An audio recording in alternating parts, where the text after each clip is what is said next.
ഇനി കോഴിക്കോട് തിരുവമ്പാടിയിലെ ലീഗിനുള്ളിലെ പ്രശ്നങ്ങളൊന്നും അവസാനിക്കുന്നില്ല. കാരണം ഈ ലീഗിനുള്ളിൽ വീണ്ടും വിഭാഗീയത രൂക്ഷമാകുന്നു എന്ന വാർത്തകളാണ് പുറത്തുവരുന്നത്.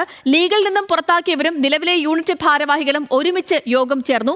തിരുവമ്പാടി ഗ്രാമപഞ്ചായത്ത് വൈസ് പ്രസിഡന്റ് അബ്ദുറഹ്മാന്റെ നേതൃത്വത്തിലായിരുന്നു ഈ യോഗം.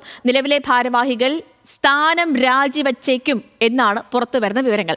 രതീഷ് വാസുവിനോട് ചോദിക്കാം എന്താണ് കൂടുതൽ വിവരങ്ങളെന്ന്. രതീഷ്, ഈ കുടുംബ സംഗമമൊക്കെ നടത്തിയതിന് പിന്നാലെ, ഈ PV അൻവറിനെയൊക്കെ പങ്കെടുപ്പിച്ചുള്ള കുടുംബ സംഗമമൊക്കെ നടത്തിയതിന് പിന്നാലെ നേതാക്കൾക്കെതിരെയൊക്കെ നടപടി വന്നതാണ്, സസ്പെൻഷനിലേക്കൊക്കെ പോയതാണ്, വലിയ വിവാദമൊക്കെ ആയതാണ്. ഇപ്പോൾ എന്താണ് തിരുവമ്പാടി ലീഗിൽ സംഭവിച്ചുകൊണ്ടിരിക്കുന്നത്?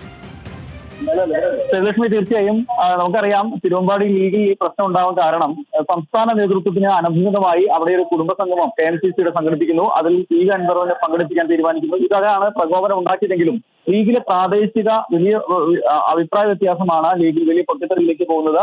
ഇന്ന് നടക്കുന്ന ഈ യോഗത്തിൽ ഗ്രാമപഞ്ചായത്ത് വൈസ് പ്രസിഡന്റ് അബ്ദുറഹ്മാന്റെ നേതൃത്വത്തിലാണ് യോഗം വിളിച്ചിട്ടുള്ളത്. 25 പ്രാദേശിക ഭാരവാഹികൾ രാജിവെച്ചുവെന്നാണ് വിവരം.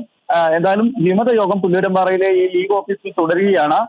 എന്തായാലും ലീഗിന് പ്രാദേശികമായി വലിയ പ്രശ്നം ലീഗിന്റെ ഉള്ളിൽ ഉണ്ട് എന്ന് പറയുന്ന അത് വ്യക്തമാക്കുന്ന അതാണ് ഈ യോഗം വീണ്ടും വരാൻ കാരണം. മാത്രമല്ല, തെരഞ്ഞെടുപ്പിന് ശേഷം പ്രശ്നങ്ങൾ പരിഹരിക്കും എന്ന ഒരു സൂചന ഉണ്ടായിരുന്നെങ്കിലും തെരഞ്ഞെടുപ്പ് പ്രശ്നങ്ങളൊന്നും പരിഹരിക്കപ്പെട്ടിട്ടില്ല. ലീഗിൽ ആഭ്യന്തര കുഴപ്പം പ്രാദേശികമായി തിരുവമ്പാടിയിൽ തുടരുന്നു എന്നതിന്റെ സൂചനയാണ് ഇത്തരത്തിലൊരു അനൌദ്യോഗിക യോഗം നടത്തുന്നു സംസ്ഥാന കമ്മിറ്റിയുടെ നിർദ്ദേശമില്ലാതെ. അത് മാത്രമല്ല, 25ഓളം പ്രാദേശിക ഭാരവാഹികൾ രാജിക്ക് സന്നദ്ധമായ സാഹചര്യം കൂടിയുണ്ട്.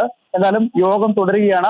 ലീഗ് സംസ്ഥാന നേതൃത്വം ഇതിൽ അല്പം ഇടപെടേണ്ട കാര്യമുണ്ട്. മാത്രമല്ല, PMS ലാബ് നേരിട്ടെത്തി ഇവരെ ആണെന്നും പാർട്ടിക്ക് അനഭിമുഖരാണ്, പാർട്ടിയെ ധിക്കരിച്ച ആളുകളാണ് എന്നൊക്കെ തന്നെ പറഞ്ഞ സ്ഥിതിക്ക് പ്രാദേശികമായി PMS ലാബ് ഉൾപ്പെടെയുള്ള സംസ്ഥാന നേതാക്കളോടുള്ള പ്രതിഷേധവും കൂടി ഈ വിമതർക്കുണ്ട് എന്നതും വളരെ പ്രാധാന്യമാണ്. എന്തായാലും ഇവരുടെ യോഗം ഇപ്പോൾ ലീഗ് പുല്ലൂരമ്പാറയിൽ ലീഗ് ഓഫീസിൽ പുരോഗമിച്ചുകൊണ്ടിരിക്കുകയാണ്. ഓക്കെ രതീഷ്, വ്യക്തമാണ്. കോഴിക്കോട് തിരുവമ്പാടി ലീഗിനുള്ളിൽ വിഭാഗീയത വീണ്ടും രൂക്ഷമാകുന്ന വിവരങ്ങൾ നൽകുകയായിരുന്നു കോഴിക്കോട് നിന്ന് രതീഷ് വാസുദേവൻ.